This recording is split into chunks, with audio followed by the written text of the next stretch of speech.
Well, hey guys, we're deep in the middle of Scott County, Mississippi today in a little community called Pea Ridge. We're going to introduce you to 17-year-old Shandra May. Shandra was born on February 26, 1968. She lived what was probably a pretty typical life for a Mississippian in the 1970s and 80s. In February of 1986, she was a senior at Leake Academy. She had a boyfriend, and she had a part-time job at McDonald's in nearby Forest, Mississippi. Her dad wasn't home that day because he was a riverboat captain out on the Mississippi River.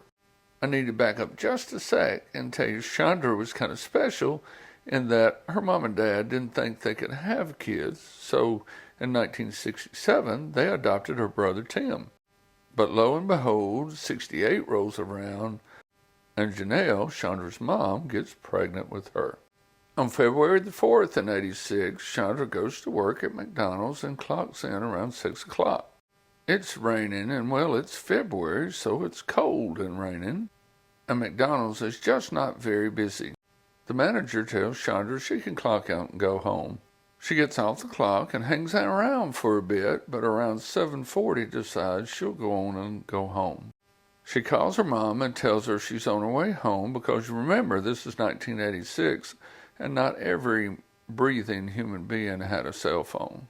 Shandra stops by the local TG&Y store to buy her boyfriend a card for Valentine's Day.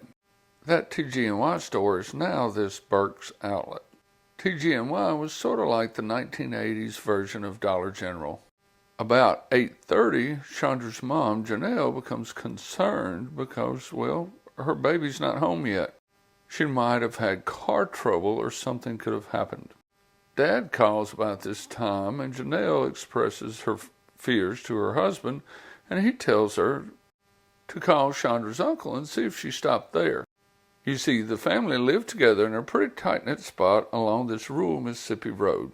Chandra's cousin said he had seen her headlights coming up the road, so Mom stepped out her front door to probably just see what she could see.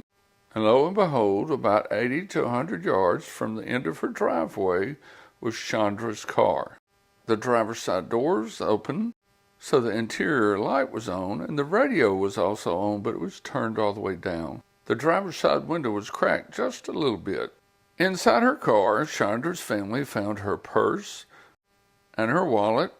Seems like I read it was on her passenger seat, along with the receipt from the TG&Y that was time-stamped 7:45. But no Shandra. Shandra was reported missing to local law enforcement, and of course, in those days, they didn't open a missing persons case until 48 hours had passed. MBI and FBI became involved in the case, and things rocked along until on February the 26th, on Chandra's 18th birthday, they found her body. Her hands and feet were tied together, and she was wrapped in some plastic bags and thrown in a creek some 80 miles away. I could give you more specifics, but I want this video to be more of a tribute to Shandra, or really and truly to her parents and the pain they must have endured. Her dad and boyfriend were suspects, but they were pretty quickly cleared. And through the years, there have been other suspects, one in particular that most folks seem to think committed this crime, but nothing physical to tie any of them to Shandra May. You know, I use this YouTube channel to teach my kids about Mississippi, and we drive around the state and we tell the interesting stories as we happen upon them.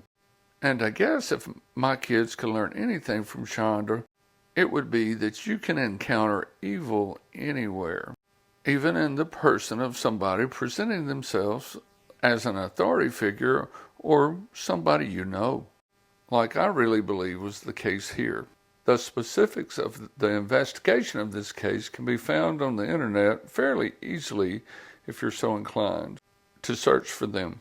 But I want to make this video, I guess, maybe acknowledge Shandra and her importance as a human being and how important she was to her mom and dad and to her brother, who is undoubtedly still alive and somewhere in this community today.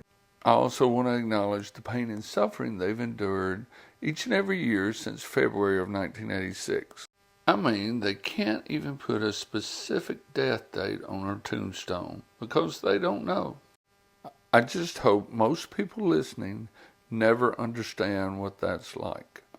Thank you.